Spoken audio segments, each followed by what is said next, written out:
therefore to God, resist the devil, he will flee from you. Now, seems like all week I've heard submit, submit, submit.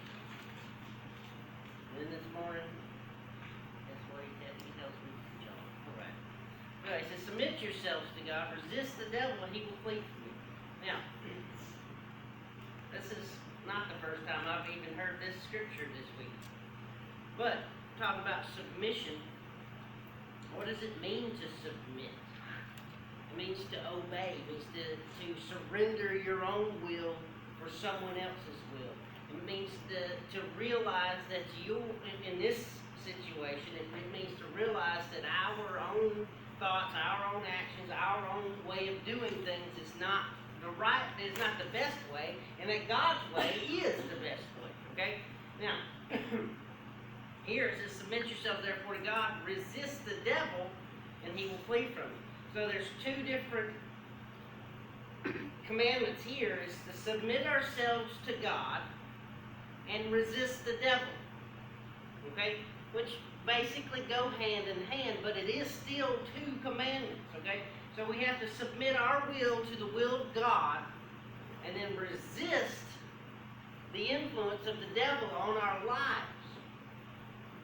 If we're fully submitted to the will of God, then the influence of the devil is not going to be an issue.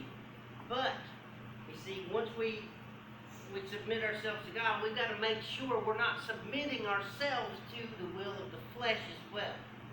Okay?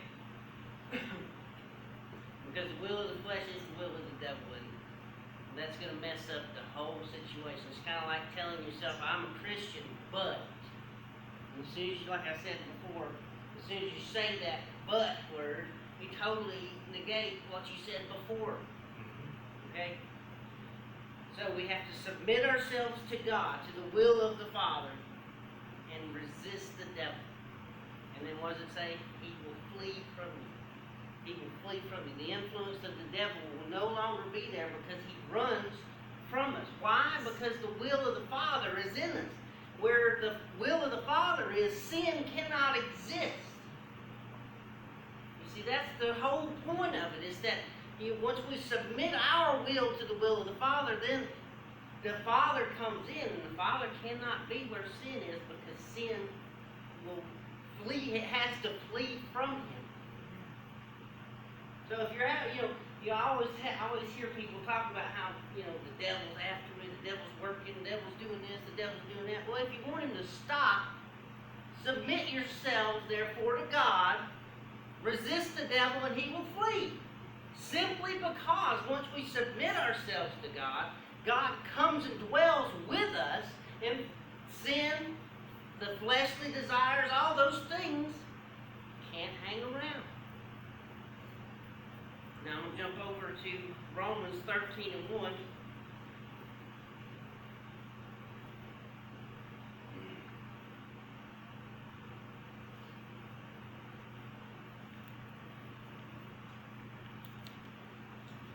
And Romans 13 and 1 says, let every soul be subject unto the higher powers, for there is no power but of God.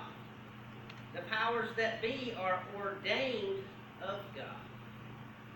Okay, so now it says, let every soul be subject unto the higher powers. Okay, now what is he talking about here? Whatever powers is working in our lives. Okay, higher powers. Now here, it says, for there is no power but of God. Okay? So now, if you're submitting yourselves to evil powers, to things that are detrimental to your own will, to your own well-being, guess what?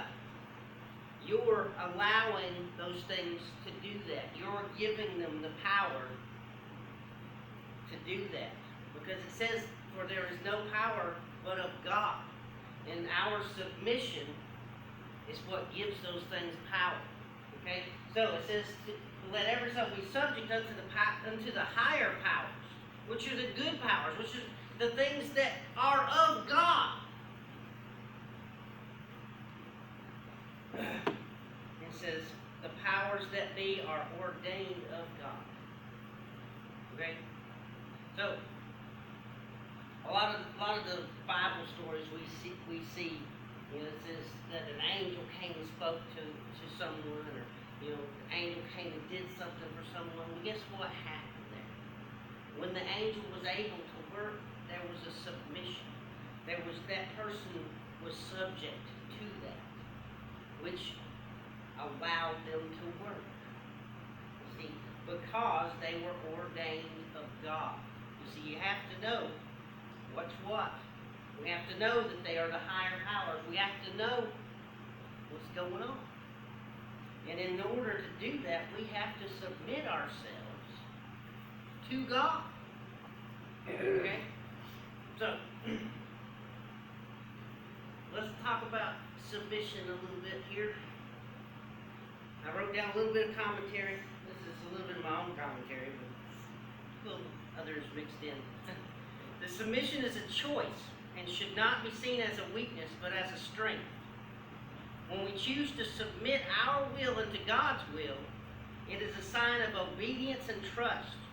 We basically remove ourselves from hindering God so He can do what needs to be done. Have you ever had to work in a team, like a team situation? Okay? And there was one person that just didn't like what everybody else wanted to do. He thought his way was the best, and that everybody else's way is just wrong. That always stirs it up. It's kind of like a hung jury. Okay? When the jury goes back to come up with their verdict, it has to be unanimous. They can't have one person say, nope, I don't agree with the rest of you. Because that's what's called a hung jury. That's what makes trials last a long time, is because the jury can't get, one mind. They can't agree on what's going on. And a lot of times we, as children of God, think that we can do it better. God gives us the instructions. He leads us through His Holy Spirit to do what's right. And a lot of times we think, well, I could do it that way. But what I'm going to do is my own thing. Because I can do this. And then you go through the toughest time of your life because you won't get your will out of the way of God so that God can do what He has ordained for your life. You see, that's how we get in the way. It's just like that hung jury. You see, we have to submit our will to God knowing that He knows best for us, because He has things ordained for our lives. He has a purpose for us. He has a plan for us. And if we submit fully, then we walk the path that God has for us, and we become the people that He wants us to be. But when we don't submit our own will, then our will becomes a stumbling block to that purpose that God has for our lives. A lot of people, I always hear, I've been guilty of this myself. Is, why am I not who God wants me to be? Why is God not working through me? Why are my prayers not getting answered? Why does it feel like my prayers are hitting the ceiling and bouncing back down? Why? Most of the time it's because you don't remove your own will and submit it to God. A lot of times you're in the way, and we just stand there thinking, God, why are you not moving forward? And He's going, because you won't get out of the way. You won't submit to my will. You won't move. I can't move around you. I can't do things against your will because I've granted you free will. And if you fight against me, I can't do anything. And then we become that stumbling block. We become the handcuffs that hold Him back. We become the shackles to God. Because He wants us to have free will. But that's the thing about free will, is the right thing to do with our own free will is to submit it to God. It's just like, the stories that we hear about when we get to heaven. Is we're granted all these crowns. We're granted all these rewards. And then what do we do with it? We lay them at His feet because we submit to Him. He's the King of Kings. It doesn't matter what our status is. It doesn't matter how powerful we become in this life or the next, because He is King of Kings. And we have to get that through our thick skulls now so that we can submit our will to His. Why do you think Jesus said, when He said, let this cup pass from me, what was the next thing He said? He said, not my will, but thine be done. He was submitting His own will. You see, His flesh didn't want to go through with it. He was human at that time. His flesh didn't want to go through with it. None of us wants to put ourselves in a situation like that. You see, there's something that's in our DNA that when we get in a situation that's life-threatening, it sparks up, and we have this thing called self-preservation. We don't want to go through it, and we'll fight it. Jesus was going through that. That's why He even said it. He said, if there's any other way, let this cup pass from me, but not my will, but thine be done. See, we've got to get in that mentality. We've got to get in that attitude. We've got to learn how to be like that. But yeah, I don't want to do some of the things that I need to do. Whether it be laziness or just plain fear. A lot of times, that's just it. That's what it boils down to. But there's some things that God leads us to do that is detrimental to our own purpose. And if we're not like Jesus and saying, let Him know, I don't want to do it, but, see that whole but thing, I don't want to do it, but, totally negates the whole point before. Not my will, but thine be done. See, and that is submission. That is allowing God to move. Even though you don't really want it to go that direction, you got to realize that God knows better. God's not subject to time or space. He's not sitting in this physical realm like we are. He's outside of that. He can see what's happening in the future. He can see what's already happened in the past. He can see what's happening in the present all at one time because He's not subject to time or space. So that means that He knows way better than we do. I can't see what's happening in the next room until I open the door. But God can. And when we submit our will to Him, then He can guide us. I heard something the other day that it was by a comedian. It was a Christian comedian, but he said something that just really reached out and grabbed me. And he said that he was coming in contact with celebrities since he was getting so popular on social media and whatnot. And he said this one celebrity, and he didn't give a name, but he said this one celebrity came up and said, if God's so powerful and so loving, then how does He allow me to do some of the things that I do, even though it's wrong for me to do them?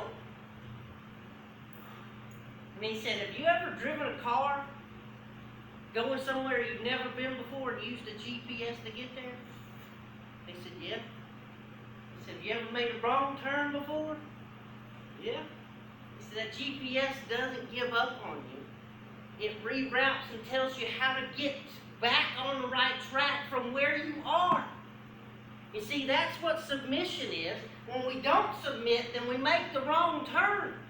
And God doesn't give up on us. He just reroutes. He recalculates. He lets us know how to get back on the right track from where we were. Right. And the submission is to follow the directions. A lot of times we have to submit to that GPS or we get lost.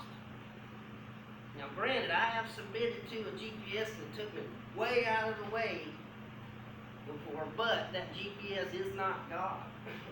God is way more accurate than the GPS. But that example really grabbed a hold of me. He was trying to be funny in it, but it really grabbed me because I've never thought about it like that. But you see, God's not going to give up on us. He's going to keep trying to get us to follow His will. He's going to keep trying to fulfill the purpose in your life, in my life, in our lives. No matter what we're doing, even if we make the wrong turn, even if we're going way out of the way, we're way out in left field, He's still going to be recalculating and trying to get you back where we need to be through this whole ordeal. We can fight Him all we want to, but the best thing to do is to submit, is to realize He knows better. You know, one of the things, you know, as a kid, one of the hardest things to do is submit your will to your parents, to realize that they know better. Because as a kid, you know, as a teen especially, you know everything. Everything. Parents just don't understand. You know, I've said that. They just don't understand my situation. So much different now than it was then. Well, now that I've grown up and look back, ain't nothing that different. It's all just repeating patterns, and I should have listened to my parents because they recognized the pattern and they were trying to help me, and I was just bucking against the system just to be rebellious because I didn't want to submit to their will. So a lot of us Christians are like those teenagers. We're bucking against the system just because we don't want to submit to God's will. Well, we need to realize that God knows best.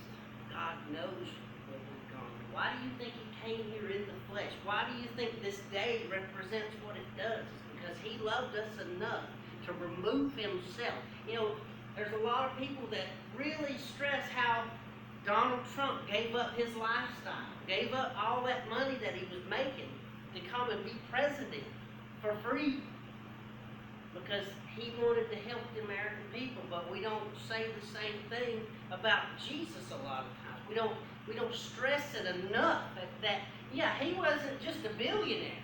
You see, what Donald Trump came from doesn't hold a candle to what Jesus left behind to be born in a manger where the animals were supposed to be, to live in flesh, to walk as a man, and then lay His life on the line, shed His blood. Why? Why? So that He could have a relationship with us, with me, with you. Make it personal. Because that's what He did. I read a meme on Facebook the other day. It said, what was Jesus' last thought while He was hanging on the cross?